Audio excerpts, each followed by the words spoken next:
Zdravím. Pán požehnaný, ja som pastor Hero a toto je sestra Charlene. Bol sme zavolení, pretože máte démona v skrini alebo niečo také. Áno, holka, počuli sme, že tam máte démona. Sestra Charlene, trošku profesionálnejšie.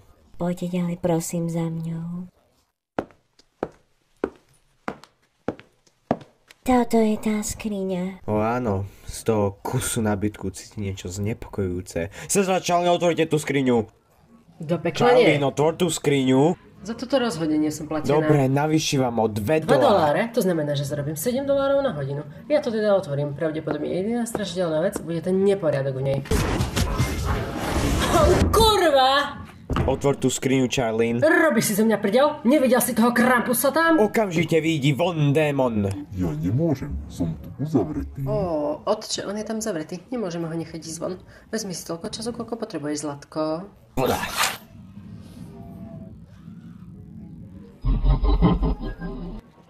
Charlene! Naša práca bola ho dostať von z tej skrine. Ale- Bude v poriadku.